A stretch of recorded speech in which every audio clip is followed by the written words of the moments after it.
Now in 2018, we all knew what Kawhi was on. The Spurs, he felt like the Spurs disrespected him by wanting him to come back and play so quickly after that pretty bad ankle injury he faced when Zaza Pachulia fell on him. And what were the reports saying?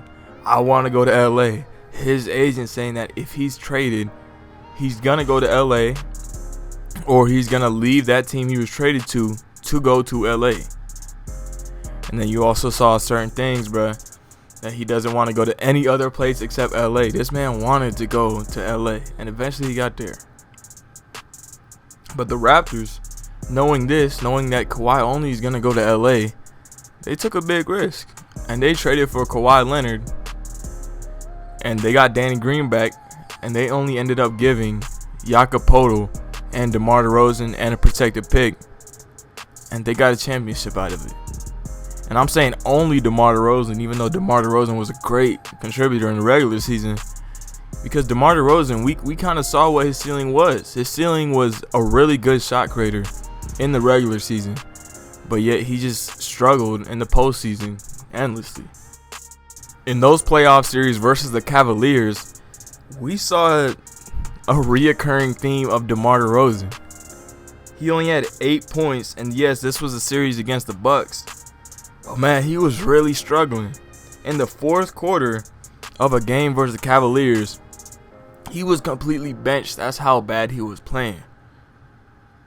And man, he was just straight struggling.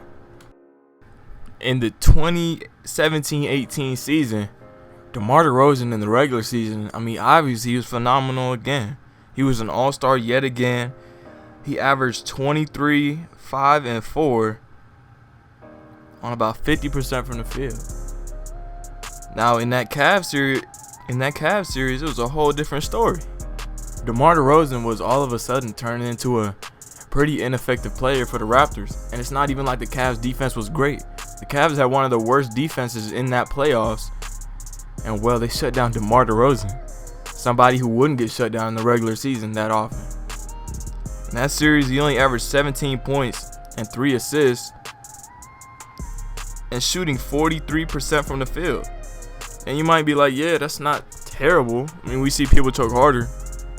DeMar DeRozan, he's had seasons where he shot well into the 50s when it comes to percentages from the field. And well, we shouldn't see his percentage from the field be this low, because he doesn't shoot three-pointers at all. So why is he being this inefficient and this ineffective? So in the end of the day, the Raptors traded for Kawhi Leonard, and this was a very risky move. They knew he was going to go to LA. They knew he was very disgruntled, and he was only going to do what he wants to do no matter what it brings. The Raptors brought Kawhi Leonard a championship, and he still left. So they knew the risk they were taking, but it was a great risk. If you've seen teams when they win their first championship, it really takes them off the ground running. With the Raptors, they're not the same size market as the Miami Heat. But after the Heat got their first championship in 2006, less than 5 years later, they had a great free agency and brought in LeBron James and Chris Bosh. That's how much this can do for a franchise. And now the Raptors, as they started off this season bad, they're in playoff contention for sure. And they've been improving. They've shown that they're going to be a playoff team this year. And last year, they were the second seed in the East without Kawhi Leonard. Now, this just does great things for the Raptors organization. Now, in 2010, a team that should have taken a risky move that didn't end up doing it were the Chicago Bulls. The Chicago Bulls were in the midst of a free agency with LeBron James, Dwayne Wade, Chris Bosh, so many superstars in this free agency, and really game changers. And Dwayne Wade expressed, even after his career, that the place that they were thought of going to as their first option was Chicago. And yes, they could go there with 2 max slots and just be Dwayne Wade and LeBron James, but they wanted to have another max slot. Well, you might be like, okay, shit, how hard is it to get that max slot? Well, all they had to do was trade Luol Deng for a first-round pick to the Indiana Pacers. Indiana Pacers wanted Luol Deng to build around Danny Granger at the time. And that first round pick that they would have traded for ended up becoming Paul George. So you're looking at a team that could have had Derrick Rose, Dwayne Wade, LeBron James, Chris Bosh, Joakim Noah in their starting lineup, and a young Paul George off the bench. And in 2011, they'll still be amazing because they have this super team. They'll still get the 30th pick in the next draft. And well, that 30th pick, we all know, was Jimmy Butler. So if you're looking at a core like that, not only does that improve Derrick Rose's legacy to become a Hall of Famer, I mean, well, shit. Dwayne Wade, Chris Bosh, and LeBron James probably don't miss out on a championship while they're there. As long as injuries don't take out more than one of them. Because I bet you an injury can take out one of them and they'll still make the finals. Like, bro, they'll be set. And Derrick Rose, all of a sudden, instead of being an MVP and an injury riddle, man, in that game versus 76ers, he probably wouldn't have to play those minutes or have to go that hard.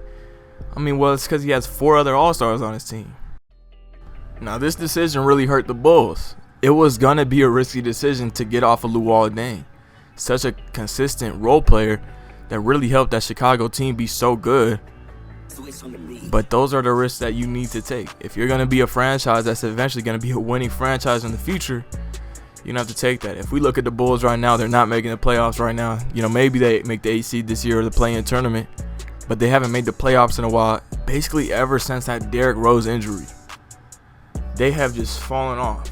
The Bulls are really struggling right now, and this is how it's been since Michael Jordan. You don't want a team to struggle when your best player left your team in like 98. Bro, it's been about 20 plus years now. Now, if we look at 2019, when the Lakers made the AD trade, it was a very risky thing. Anthony Davis, by no means is he really injury prone, but he's never been that healthy. And you trade him for all your depths, young players, and picks. You say fuck your whole future, and you bring in Anthony Davis. Well, shit, that risky move ended up paying off. It got them a championship, no matter which way you want to look at it. So these little risky moves that teams make, it turns them into winning teams, and this risky move is even better. First of all, it helps out LeBron and his legacy. We already know he's one of the best players of all time. It just pushes it to even another extent. And it also takes off the Lakers. They were off like a 7-year playoff drought. They didn't make the conference finals for 10 years. Well, shit, that all stops because they got Anthony Davis. And that's really what you want a team to do. Is, yeah, our past contender, the person who made us win championships, Kobe Bryant, well, he's retired now. So we need to get somebody else. And, well, they hopped on it. The first chance that they got. So, like, in the end of the day, the NBA is eat or get eaten business, bro. The Bulls, after that, after they didn't trade Luol Deng and didn't get Dwayne Wade, Chris Bosh, and LeBron James, they got eaten, bro. What's happening with their franchise? Yeah, it's a rebuild. I bet eventually it will pay off, especially if they do small moves that really moves the needle into being a playoff team right now. But, man, they've been really struggling. And the Raptors, if they didn't move DeMar DeRozan, where would they be right now? Now, the Warriors would be sitting on 4 championships in 5 years, and the Raptors would not make the finals that year. I don't know if they would make the finals that year. I don't know if they would get past the Sixers. So they'd be sitting on no championships. A DeMar DeRozan that is now aging, and their core would just be like, okay, it was a lot of mediocre years. We were a good team that just was never good enough. So these risky moves, man, it really makes a franchise. Gave her back, they were boring and I do not be with that, smoking on this tree I eat with the cat, it be around me cause I don't trust a soul, yeah, niggas switching up on they bros, yeah, changing up for these hoes, yeah, that's why I don't fuck around, ayy, smoking on dope out the zip, y'all niggas savage, we still remain trip, my niggas savage, we clutch on that grip.